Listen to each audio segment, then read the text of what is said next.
एक छोटा बच्चा अचानक पेरेंट्स के बेडरूम में गया और वहां का नजारा देख के चिल्लाता हुआ बोला, खुद जो मर्जी आए चूसो और मुझे अंगूठा चूसने पर इतना मारते हो।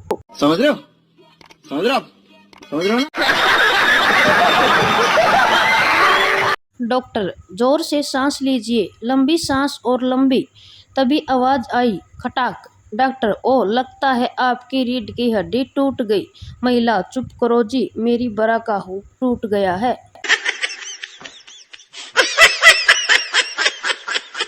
पिता, बेटा मैंने तेरे लिए एक लड़की देख ली है, वो रूपवती, गुणवती और सरस्वती है। बेटा, पापा लेकिन मैं किसी और को चाहता हूँ, वो गर्भवती है। इंस्टाग्राम पर रील बनाने वालों के आपस में सदियां भी कर ली और फेसबुक वाले कयामत तक यही पूछते रह गए, कसम खाओ तुम लड़का हो कि लड़की।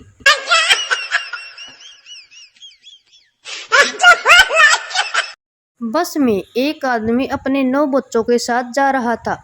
बच्चे बहुत शोर कर रहे थे। इतने में एक बुजुर्ग अपनी लाठी से ठक ठक करते हुए चढ़े। बच्चों का बाप बोला, हरजत, आप अपनी लाठी के आगे रबड़ डला लेते तो शोर नहीं करेगी। बुजुर्ग, अगर यही काम तू ने किया होता तो इतना शोर ना होता। समझ रहे हो? समझ रहे हो आप? समझ रहे हो ना? पत्नी ने नया फोन लिया और पति को सरप्राइज देने की सोची। उसने किचन में जाकर फोन किया, पत्नी कैसे हो मेरी जान। पति, जानू मैं तुमको बाद में फोन करता हूँ, अभी वो डाइन किचन में है। पति की ये बात सुनकर पत्नी बेहोश। कुछ बदमाश लड़कों ने कॉलेज के बोर्ड पर लिख दिया, 50% लड़कियां बेवकूफ़ होती हैं।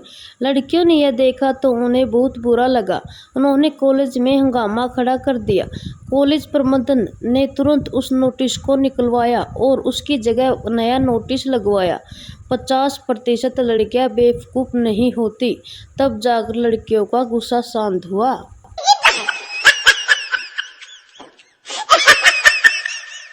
पत्नी गुस्से में पति से कहती है, पत्नी, मैं पूछती हूँ कि आपने घर में ऐसा चोर नौकर क्यों रखा है। पति, क्यों, क्या हुआ। पत्नी, आप परसों होटल से जो चांदी की प्लेट उठा लाए थे वो उसने गायब कर दी है। पत्नी, जानू तुम्हें मुझसे क्या अच्छा लगता है। पति, मुझे तुमसे जुड़ी हर चीज अच्छी लगती है डार्लिंग। पत्नी, जैसे कि बताओ ना। पति, जैसे तुम्हारी छोटी बहन प्रिया, तुम्हारी मौसी की लड़की सालू, तुम्हारी मासी की लड़की शीतल, तुम्हारी बुआ की लड़की नेहा, तुम्हारे पड़ोसी की बेटी ममता, तुम्हारी सहेली पिंकी। पति के दोनों घुटनों और जबड़े का इलाज चल रहा है। हो गया खुश। मोनू को नहाते हुए पड़ोसन की नेहा ने देख लिया। बात कोर्ट तक पहुंच गई। जज, क्या हुआ। मोनू, जज साहब, इसने मुझे नहाते हुए देखा। जज, तो अब तुम क्या चाहते हो। मोनू, मैं भी बदला चाहता हूँ। जज बेहोश। समझ रहे हो? समझ रहे हो आप? समझ रहे हो ना? पड़ोसी ने पप्पू से पूछा, आपने मेरी बीवी को देखा क्या। पप्पू बोला, हाँ, आज सुबह ही नहाते हुए देखा था। ये सुनते ही पड़ोसी ने जमकर पप्पू की पिटाई कर दी। फिर पप्पू ने रोते हुए कहा, आजकल भलाई का तो जमाना ही नहीं रहा। अब उनसे कौन समझाए कि नहा तो मैं रहा था और वह गली से गुजर रही थी। एक खूबसूरत लड़की का हाथ पकड़कर संता बोला, संता, क्या आप मुझसे शादी करेंगी। खूबसूरत लड़की ने एक जोरदार थप्पड़ संता के मुंह पर दे मारा। संता, कमाल है, मैं शादी के लिए बोल रहा हूँ और आप थप्पड़ मार रही हैं। लड़की, मैं तो ये देख रही थी कि शादी के बाद पीटूंगी तो कुछ कहोगे तो नहीं। संता बेहोश। पति पत्नी से, चलो आज तुम्हारे दिमाग की परीक्षा लेते हैं। पति, मान लो तुम जंगल में खो गई हो और तुम्हें रास्ता नहीं मिल रहा तो तुम क्या करोगी। पत्नी, काफी सोच विचार के बाद मैं एक बड़ा सारा पत्थर हाथ में लूंगी और गीदड़ को ढूंढकर उसे मारने की कोशिश करूंगी।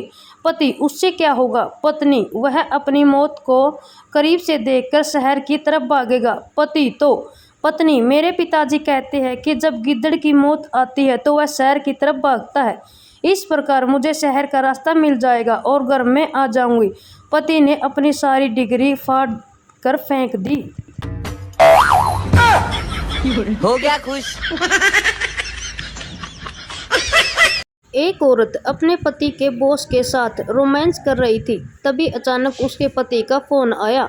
औरत ने फोन उठाकर तुरंत बोला, okay baby I love you. Boy, boss क्या बोला तुम्हारे पति ने? औरत बोला, आज रात घर नहीं आऊंगा, बॉस के साथ मीटिंग में हूँ।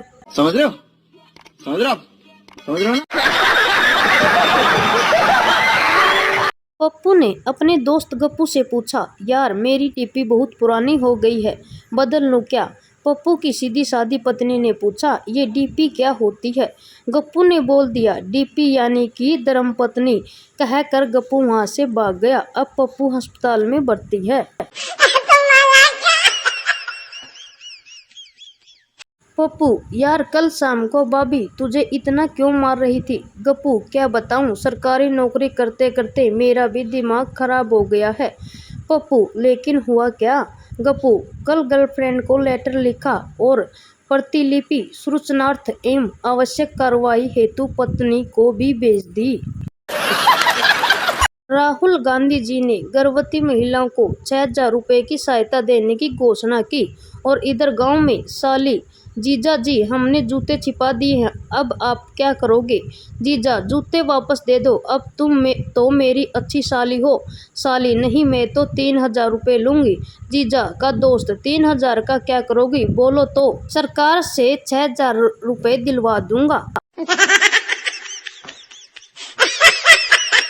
हिंदी का पीरियड था। मास्टर ने पूछा, कविता और निबंध में क्या अंतर है?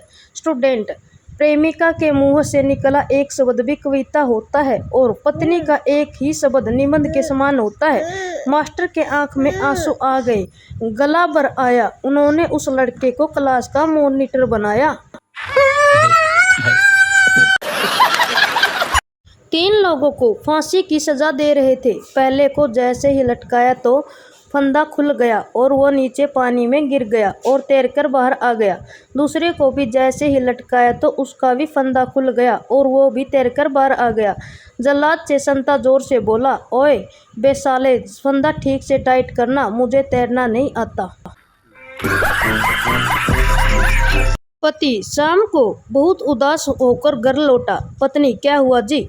पति, आज हमारे ऑफिस की बिल्डिंग गिर गई और सारे लोग मर गए। पत्नी, तो आप कैसे बचे? पति, मैं सिगरेट पीने बाहर गया हुआ था। पति, चलो शुक्र है भगवान का। थोड़ी देर में ही टीवी पर खबर आने लगी, सरकार ने सभी मृतकों के परिवार वालों को 1-1 करोड़ रुपए देने का फैसला किया है। पत्नी गुस्से में, ना जाने तुम्हारी ये सिगरेट की आदत कब छूटेगी। समझ रहे हो? समझ रहे हो? समझ रहे हो ना?